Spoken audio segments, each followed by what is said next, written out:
So, man, it's your big brother K-Rino. Look, man, one of my favorite, most influential artists to my path of all time is Stevie Wonder.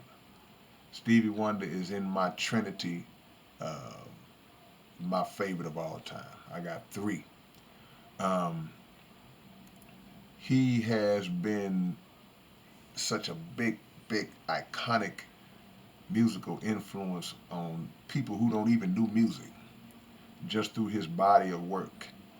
And I was reading this article where he was doing an interview, and he said that he's planning to move to Ghana.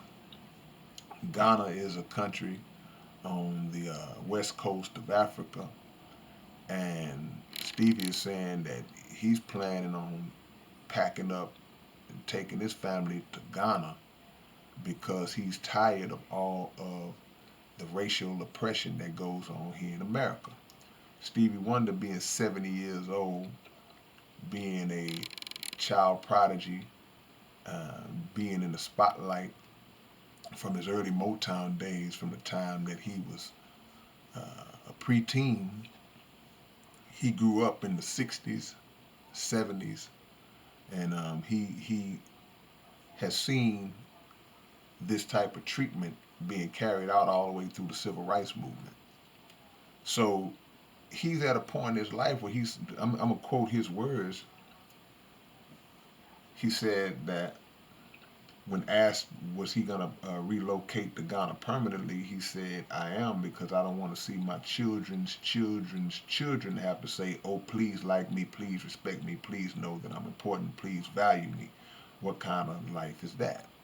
And it's important those words that we really concentrate on that those words, because that has been kind of how we as black people have been shaped to think and react when terrible things happen to us in this country. It's almost like a begging type of mentality to say, please accept us. Why don't y'all love us? Why don't y'all take us in and include us? And again, we are begging for things that we could absolutely be doing for ourselves, because, as I've said many times, you don't see other groups of people behaving like this. You don't see other groups of people um, bending over backwards to be included in this system and in this process that was never for us to be included in the first place. So Stevie has spoke about the culture in Ghana, and he talked about how open and welcoming and hospitable the people in Ghana are, and he feels as though that will give his family the the self confidence and the pride and the the relaxation of knowing that they are in a nation or in a place that they will be viewed as equal citizens. Now, of course, there are going to be a lot of opinions on this, but even if it doesn't mean going necessarily back to Africa or anywhere, this all plays into just me having a personal belief that we should be pushing for separation anyway.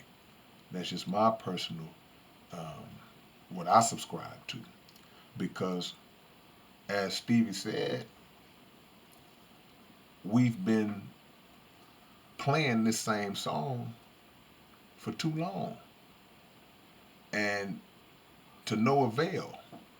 Because when you are fighting against someone and you're fighting for something that someone never intends to give you, then it's a waste of time. It's better to just say, let's just go off and do something for ourselves. Now, in this particular case, he's just taking his family, or he's saying he's going to take his family to a place that he feels would be a more suitable environment to bring up his generation, because he said my children's children's children. He's looking down the line, and he's looking to a time where he could be gone. And that's what you got to do. You got to set up life for those who come behind you. And I know that the people who fought in the civil rights movement, they did a commendable job, and the sacrifices and the fights that they took on are absolutely the reasons why we are able to enjoy the little freedoms that we do enjoy. The oppression hasn't changed, the injustice hasn't changed, the racism hasn't changed, nor has the racist mindset that's been passed down to the descendants of the racists before them. That has not changed. The treatment has not changed. So at some point, they say if you can't change the situation, then you remove yourself from it and create your own situation. So this caught my attention because it was Stevie, and that's my guy. But it also caught my attention because of the principle by which he's speaking from. And again, what stood out to me is just this whole begging mentality that we tend to have.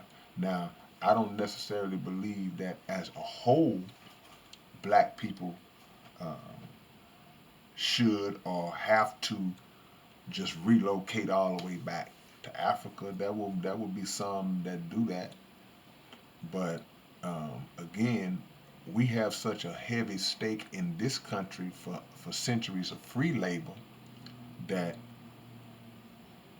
we got a spot right here. There's spots in land that's owed to us right here in America. So you don't get to get off the hook that easy. For those who like to play that, well, if you don't like it, go back to Africa. You don't like it, leave. Y'all like to play that game. Okay? Do what you got to do and give us a good send off. It's not that easy to just say, yeah, you worked for 400 and something years, but if you don't like it, leave. And those who say, let me address this because I'm reading minds right now. For those who say, well, hold on, wait a minute, you wasn't a slave, you wasn't a slave, your mama wasn't a slave, your grandma, what are you talking about? We.